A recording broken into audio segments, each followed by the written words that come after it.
हे वंचित बहुजन आघाडी. वंचित बहुजन आघाडीची खूप चांगली परिस्थिती आता आपल्याला दिसते.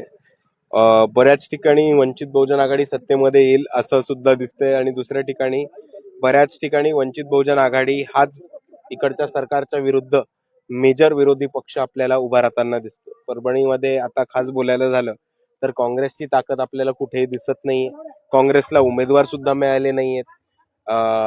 70% जास्त जागा या काँग्रेसच्या रिक्त राहिलेल्या आहेत परभणीमध्ये. आणि म्हणून आज जी फाईट चालू आहे ती महायुती वर्सेस वंचित बहुजन आघाडी अशीच लढत चालू आहे.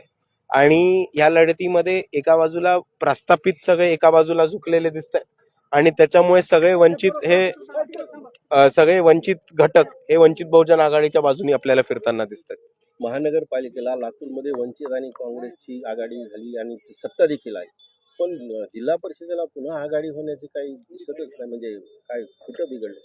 हे बघा, हे स्थानिक नेत्यांवरती सोडलं असतं. मी आधी म्हटलं होतं की बरेचसे भाजप म्हणजे ऑलमोस्ट 70 ते 80% काँग्रेस ही भाजप चालवते, हे मी आधीही म्हटलं होतं आणि मी अजूनही माझ्या वक्तव्यावरती ठाम आहे. जिथे जिथे काँग्रेस प्रणित काँग्रेस आहे तिथे तिथे युती होणं सोपं होतं. जिथे जिथे भाजप प्रणित काँग्रेस आहे तिथे तिथे युती होणं शक्य नाही. दादा, दोन्ही राष्ट्रवादी एकत्रित येण्याच्या प्रश्नावरून चांगलेच राजकारण तापलेलं आहे, कसं पाहता याकडे? हे बघा, एक महत्वाचा मुद्दा जो लोकांनी मिस केलाय तो म्हणजे दोन्ही राष्ट्रवादी एकत्र येणार आहेत ह्याची चर्चा चालली आहे. पण दोघंही राष्ट्रवादी एकत्र येऊन भाजपमध्ये जाणार होते ह्याच्याबद्दल कोणी का नव्हतं बोलत. ते जे विलिनीकरणाबद्दल बोलतायत ते दोन्ही राष्ट्रवादी एकत्र येऊन अजितदादांच्या मार्फत राष्ट्रवादी शरद पवार गट हा भाजपमध्ये जाणार होता ह्याच्याबद्दल ती चर्चा चालू होती. त्याच्याबद्दल कोणी का स्पष्टीकरण देत नाही? अजित पवारांचा अपघाती मृत्यू झाला, पण आता वेगवेगळ्या चर्चा येत आहेत. कोणी चौकशी करा म्हणते, कोणी विमानात 6 लोक होते, 5 बॉडी मिळालेली. काय नेमकं वाटतं? हे बघा, ब्लॅक बॉक्स हा अजून बाहेर का नाही काढला आणि ब्लॅक बॉक्स मधलं बाहेर गोष्टी का नाही आल्या हा एक महत्वाचा मुद्दा आहे. युजली एवढ्या मोठ्या गोष्टीनंतर पुढच्या 24 तासात किंवा 48 तासात ब्लॅक बॉक्स हा रिट्रीव्ह केला जातो आणि त्याच्यामधनं गोष्टी काढल्या जातात.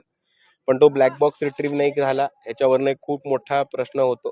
आणि बाळासाहेब आंबेडकरांची ही पहिलीच ट्विट होती आणि त्या पहिल्याच ट्विटमध्ये त्यांनी मागणी केली होती की याच्यावरती शोध संशोधन झाला पाहिजे. आपण पाहिले की राष्ट्रवादीच्या राष्ट्रीय अध्यक्षाची पटेल यांची निवड झाली, अरुण जेटली सांगतात दिल्लीमध्ये. तर हे भाजप पियुष गोयल बोलतात, हे भाजपचे नेते दुसऱ्या पक्षाचे म्हणजे कसं? मी आत्ताच माझ्या तुमच्या मुलाखतीत पहिल्याच प्रश्नामध्ये उत्तर देताना बोललेलो की 70% काँग्रेस ही भाजप चालवते. तुम्हीच उदाहरण दिलं की भाजप पक्ष कसं चालवतात. म्हणजे हे सर्व पक्ष भाजपच चालवतात. आज जर भाजपच्या विरुद्ध कोणता एकटा पक्ष असेल जो भाजपच्या दावणीच्या बाहेर आणि जो भाजपला खऱ्या अर्थाने अंगावरती घेऊन लढत असेल तर तो वंचित बहुजन आघाडी. भविष्यामध्ये वंचित बहुजन आघाडीच पर्याय आहे. भविष्यामध्ये भाजपला हरवायचं असेल तर वंचित बहुजन आघाडीच पर्याय. कारण राष्ट्रवादी झाले, उबाटा झाले किंवा काँग्रेस झाले याचे नेते आपल्याला पुढच्या 5 वर्षात भाजपमध्ये दिसतील.